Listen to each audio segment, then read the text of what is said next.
ഇന്ന് നമ്മൾ നോക്കുന്നത് സാംസങ്ങിന്റെ ഫോണിൽ നിന്നും ഐഫോൺ എങ്ങനെ ചാർജ് ചെയ്യാം എന്നുള്ളതാണ്. അത് വയർലെസ് ആയിട്ടും വയർ ഉപയോഗിച്ചും ചാർജ് ചെയ്യാവുന്ന മെത്തേഡ് നമ്മൾ ഈ വീഡിയോയിൽ കാണിക്കുന്നുണ്ട്.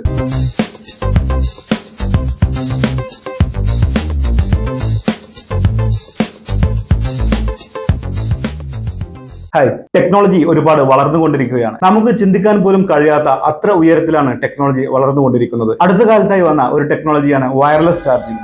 ഇന്ന് മിക്ക ഫോണുകളിലും വയർലെസ് ചാർജിംഗ് അവൈലബിൾ ആണ്. വയർ ഇല്ലാതെ തന്നെ നമുക്ക് ഫോൺ ചാർജ് ചെയ്യാം, വാച്ച് ചാർജ് ചെയ്യാം. ഇങ്ങനെ ഒരുപാട് ഡിവൈസുകളിൽ വയർലെസ് ചാർജിംഗ് ഇന്ന് അവൈലബിൾ ആണ്. ഇന്ന് നമ്മൾ നോക്കുന്നത് സാംസങ്ങിന്റെ ഫോണിൽ നിന്നും ഐഫോൺ എങ്ങനെ ചാർജ് ചെയ്യാം എന്നുള്ളതാണ്. അത് വയർലെസ് ആയിട്ടും വയർ ഉപയോഗിച്ചും ചാർജ് ചെയ്യാവുന്ന മെത്തേഡ് നമ്മൾ ഈ വീഡിയോയിൽ കാണിക്കുന്നുണ്ട്. ഈ സൗകര്യം സാംസങ്ങിന്റെ വയർലെസ് ചാർജിംഗ് സപ്പോർട്ട് ചെയ്യുന്ന ഫോണുകളിൽ മാത്രമാണുള്ളത്. നമുക്കറിയാം, ഇന്ന് സാംസങ്ങും ഐഫോണും തമ്മിൽ വളരെ വലിയൊരു കോമ്പറ്റീഷനാണ് നടക്കുന്നത്. സാംസങ്ങിന്റെ S24 Ultra അടുത്ത കാലത്തായി ലോഞ്ച് ചെയ്തു. അതിൽ AI ഫീച്ചേഴ്സ് പോലുള്ള ഒരുപാട് ഫീച്ചേഴ്സ് വന്നു. അതിനെക്കുറിച്ച് നമുക്ക് മറ്റൊരു വീഡിയോ ചെയ്യാം. എന്തായാലും ഇന്ന് സാംസങ്ങും ഐഫോണും തമ്മിൽ വളരെ വലിയൊരു കോമ്പറ്റീഷൻ നടന്നുകൊണ്ടിരിക്കുകയാണ്. നമ്മുടെ വീഡിയോയിൽ കാണിക്കുന്നത് സാംസങ്ങിന്റെ ഫോണിൽ നിന്നും ഐഫോണിലേക്ക് ചാർജ് ചെയ്യുന്നതാണ്. വയർലെസ് ചാർജിംഗ് സപ്പോർട്ട് ചെയ്യുന്ന എല്ലാ സാംസങ് ഫോണുകളിലും ഈ ഓപ്ഷൻ അവൈലബിൾ ആണ്. നമുക്ക് നോക്കാം എങ്ങനെയാണ് സാംസങ് ഫോണിൽ നിന്നും ഐഫോണിലേക്ക് ചാർജ് ചെയ്യുക എന്നുള്ളത്. സാംസങ്ങിന്റെ ഫോൺ ഓപ്പൺ ചെയ്യുക. എന്റെ കയ്യിലുള്ളത് സാംസങ്ങിന്റെ S24 Ultrയും ഒരു iPhone 14 Proയുമാണ്. സാംസങ്ങിന്റെ S24 Ultrയിൽ നമുക്ക് ഈ ഓപ്ഷൻ നോക്കാം.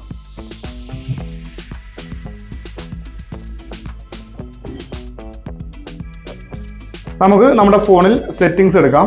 സെറ്റിംഗ്സ് എടുത്ത ശേഷം ഇവിടെ താഴെയായി നമുക്ക് ബാറ്ററി എന്ന് കാണാം. ബാറ്ററി എന്നുള്ള ഓപ്ഷൻ എടുക്കുക.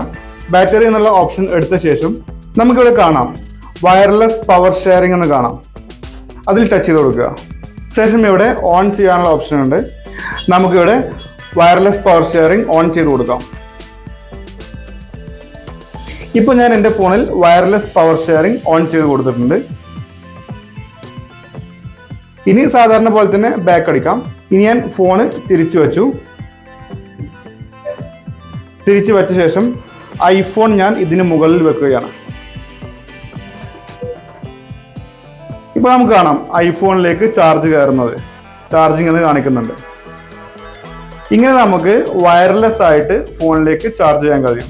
ഐഫോണിലേക്ക് സാംസങ് ഫോണിൽ നിന്നും ചാർജ് ചെയ്യാൻ കഴിയും. ഇനി നമുക്ക് ഈ ഓപ്ഷൻ സെറ്റിംഗ്സിൽ പോയി എടുക്കാതെ മുകളിൽ നിന്ന് സ്ക്രോൾ ചെയ്യുമ്പോൾ തന്നെ കിട്ടുന്ന രീതിയിലാക്കി വെക്കാം. ഇവിടെ താഴേക്ക് സ്ക്രോൾ ചെയ്യുക. ശേഷം ഇവിടെ കാണുന്ന ഈ പെൻസിലിന്റെ ഐക്കണിൽ ടച്ച് ചെയ്ത് എഡിറ്റ് കൊടുക്കുക. എഡിറ്റ് കൊടുത്ത ശേഷം നമുക്ക് മുകളിലാണോ കാണിക്കേണ്ടത് അതോ താഴെ ലിസ്റ്റ് ആയിട്ട് കാണിക്കുന്നുണ്ട് അവിടെയാണോ നമുക്ക് ഈ ഓപ്ഷൻ കാണിക്കേണ്ടത് എന്ന് നമുക്കിവിടെ ചൂസ് ചെയ്യാം. ഞാൻ ഇവിടെ താഴെ ഫുൾ എന്ന് കാണിക്കുന്ന ഭാഗത്ത് എഡിറ്റ് എന്ന് കൊടുത്തു. ശേഷം താഴെ കാണുന്ന ലിസ്റ്റിൽ നമുക്ക് ഇവിടെ വയർലെസ് പവർ ഷെയറിംഗ് എന്നുള്ള ബട്ടൺ കാണാം. ആ ബട്ടണിൽ ജസ്റ്റ് ടച്ച് ചെയ്ത് കൊടുത്താൽ അത് നേരെ മുകളിലേക്ക് വന്നു. ശേഷം ഡൺ എന്ന് കൊടുക്കുക. ഇനി മുകളിൽ നിന്ന് താഴേക്ക് സ്ക്രോൾ ചെയ്ത് കഴിഞ്ഞാൽ നമുക്കിവിടെ വയർലെസ് പവർ ഷെയറിംഗ് എന്നുള്ള ബട്ടൺ ഇവിടെ കാണാൻ കഴിയും. നമുക്ക് എളുപ്പത്തിൽ ഇവിടുന്ന് ഓൺ ചെയ്ത് കൊടുക്കാം. ഇനി നമുക്ക് ഫോണ് ബാക്ക് ടു ബാക്ക് നമുക്ക് കണക്ട് കൊടുക്കാം.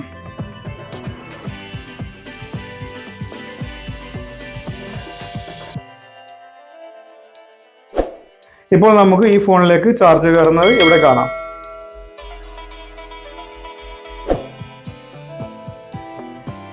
ഇനി നമുക്ക് മറ്റൊരു മെത്തേഡിൽ എങ്ങനെ വയർലെസ് അല്ലാതെ വയർ ഉപയോഗിച്ച് എങ്ങനെ ചാർജ് ചെയ്യാൻ നോക്കാം.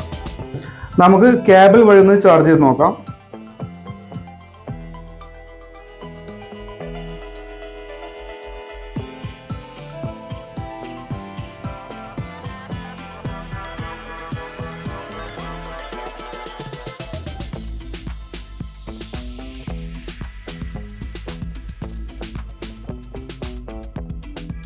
ഇപ്പോൾ ഇവിടെ കേബിൾ വഴിയും ചാർജ് കയറുന്നുണ്ട്. അതായത് S24 ഫോണിൽ റിവേഴ്സ് ചാർജിങ് സപ്പോർട്ട് ചെയ്യുന്നുണ്ട്. ഈ രീതിയിൽ നമുക്ക് രണ്ട് സാംസങ് ഫോണുകളും ചാർജ് ചെയ്യാവുന്നതാണ്. കേബിൾ വഴി ചാർജ് ചെയ്യാവുന്ന ഈ ഫീച്ചർ റിവേഴ്സ് ചാർജിങ് സപ്പോർട്ട് ചെയ്യുന്ന ഫോണുകളിലായിരിക്കും ഉണ്ടാവുക. അപ്പോൾ ഇങ്ങനെ നമുക്ക് സാംസങ്ങിന്റെ ഫോണിൽ നിന്നും ഐഫോണിലേക്ക് ചാർജ് ചെയ്യാൻ കഴിയും. ഇങ്ങനെ ഐഫോണിൽ നിന്നും സാംസങ്ങിലേക്ക് തിരിച്ച് ചാർജ് ചെയ്യാനുള്ള ഒരു ഓപ്ഷൻ ഞാനതിൽ കണ്ടിട്ടില്ല. ഇനി അങ്ങനെ ഉണ്ട് എന്നുണ്ടെങ്കിൽ നിങ്ങൾ കമന്റ് ചെയ്യുക. ഈ ഓപ്ഷൻ ആർക്കെങ്കിലും ഉപകാരപ്പെട്ടുവെങ്കിലും ഇഷ്ടപ്പെട്ടുവെങ്കിലും അതും നിങ്ങൾ കമന്റ് ചെയ്യുക. എന്റെ വീഡിയോ ആദ്യമായിട്ട് കാണുന്നവർ യൂട്യൂബിലാണ് വീഡിയോ കാണുന്നതെങ്കിൽ ചാനൽ സബ്സ്ക്രൈബ് ചെയ്യുക. ഫേസ്ബുക്കിലോ ഇൻസ്റ്റഗ്രാമിലോ ആണ് നിങ്ങൾ വീഡിയോ കാണുന്നത് എങ്കിൽ പേജ് ഫോളോ ചെയ്യുക. മറ്റൊരു വീഡിയോയുമായി വീണ്ടും കാണാം. വീണ്ടും കാണുന്നവരേക്കും this is Althaf Ahmed. By.